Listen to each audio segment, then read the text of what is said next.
স্বাগতম সবাইকে। আজকে টিউটোরিয়ালে আমরা আজকে ফটোশপের যে জিনিসটা নিয়ে আলোচনা করব তা হলো ফাইলের মেনু বিভিন্ন অপশন সম্পর্কে।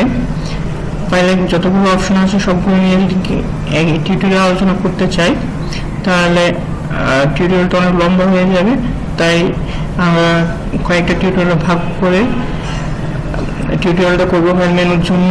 আজকে যে টপিক নিয়ে আলোচনা করবো ওই অপশনগুলো নিয়ে, তাহলে নিউ, ওপেন, ব্রাউজিং ভিজ, open as smart object, open recent. প্রথমে আসি নিউ। যদি কোনো নতুন পেজ খুলতে চাই তাহলে নিউতে ক্লিক করতে হবে। এই শর্টকাট হলো আপনার কন্ট্রোল এন। এখন দেখি এখানে অপশনগুলো সম্পর্কে। আমি চাইলে নেমের মধ্যে টাইটেল, এখানে টাইটেল দেওয়া যায়, পেজটা কোন নামের হবে এটা এসেনশিয়াল না। যদি কাজের পর আপনি সেভ ওই যে নাম দিতে চান ওই নামে সেভ করতে পারবেন। এরপর আছে কাস্টম। এখানে অনেক ট্যাবের, এখানে মূলত পেপারটা কোন সাইজের হবে এটা দিয়ে দিতে পারেন। ডিফল্ট ফটোশপ সাইজ, এখানে একটা সাইজ আছে US paper, internal paper, photo, web, mobile device, file. Custom যখন থাকবে তখন আপনি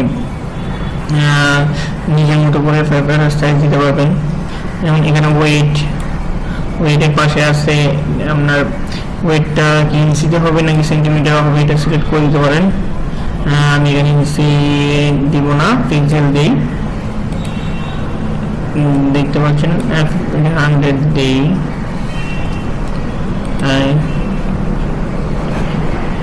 হাইড কিভাবে আপনি নিজের ইচ্ছে মতো দিতে পারবেন।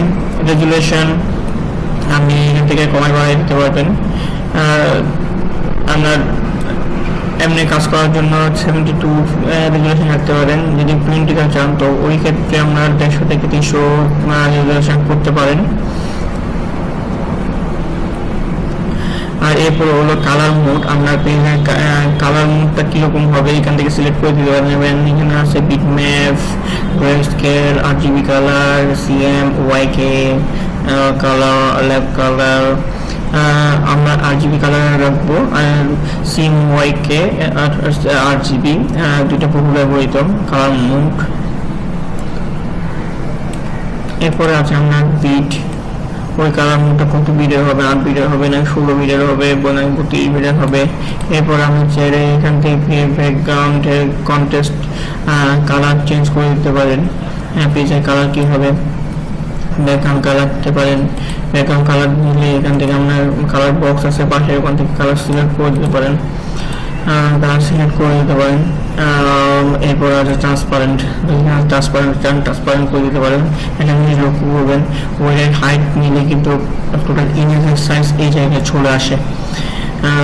এরপর আছে অ্যাডভান্স কালার প্রোফাইল, যেটা কালার দিয়েছেন যে কালার কোডটা এখানে দেখা যাবে। আমি ওকে দিলাম, ওকে দেব, নতুন একটা পেজ পেয়ে যাব।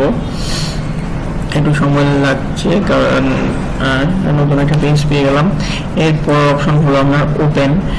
যদি আমি কোনো কিছু ওপেন করতে যাই, কোনো ছবি বা আগে কোনো কাজ করে রাখা কোনো ফাইল যদি খুলতে চাই তাহলে ওপেন ব্যবহার করে। একটা শর্টকাট হলো কন্ট্রোল ও। দেখেন একটু দেখি এখান থেকে আমি এক বা কন্ট্রোল ছেড়ে একাধিক ফাইলও আমি ওপেন করতে পারি। দেখছেন আমি ওপেন হলো।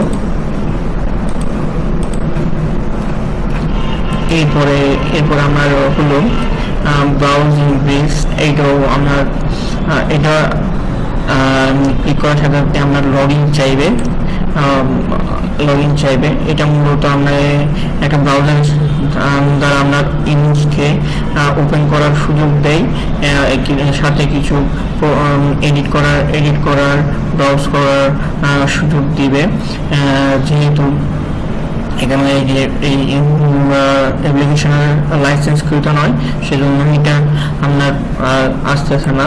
যদি লাইসেন্সকৃত হতো তাহলে আসতো, সেই জন্য এটা অপশনটা বলে দিলাম। জাস্ট এডিট করার জন্য কিছু অপশন দিবে ব্রাউজ করার জন্য ইমেজে। তারপর আছে ওপেন এলস। ওপেন এলস বলতে আমরা যখন ওপেন করছিলাম কিন্তু তখন এখানে ছিল কি আমরা সবগুলো ফাইল ফরম্যাট এখানে শুধু পিএসডি এইচটিএমএল সাইজের ইয়াগুলো আপনি খুলতে পারবেন। ওকে দিব,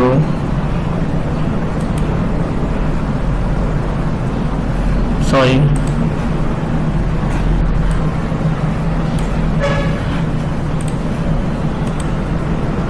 not format open is এটা শর্টকাট কি আমরা দেখে নিব। এখান থেকে একটু করে ফাইলটা করি। এখানে যদি চাই আমরা শুধু পিএসডি ফোল্ডার খুলবো তাহলে পিএসডি দিতে পারি।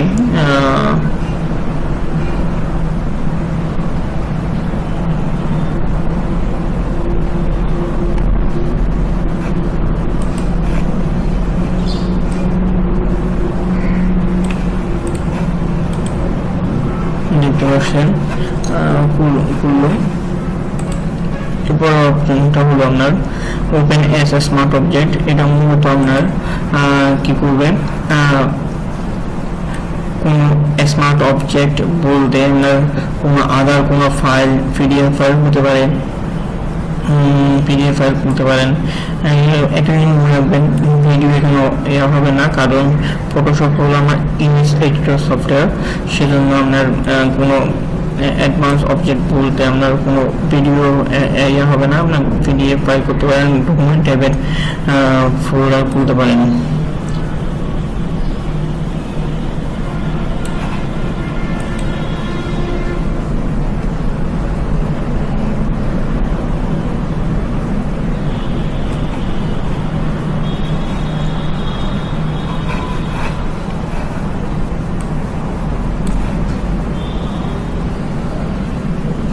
দেখেন কোনো ভিডিও ট্যাব কিন্তু এখানে ওপেন হবে না।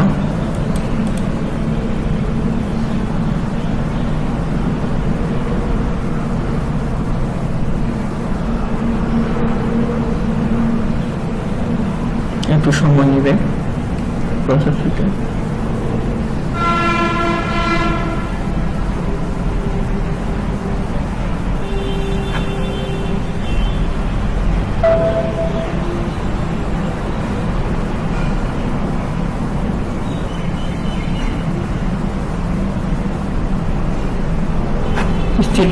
ছবিটা নিয়ে নিল, এটা একটা ভিডিও ছিল, স্টিল ছবিটা নিল, ভিডিওটা কিন্তু আসেনি, দেখতে পাচ্ছেন। এরপর আছে আপনার ওপেন রিসেন্ট। এখান থেকে আমরা চাইলে রিসেন্ট যত ফাইল ওপেন হয়েছে এখানে জমা থাকবে। ধন্যবাদ সবাইকে এরকম দেখার জন্য।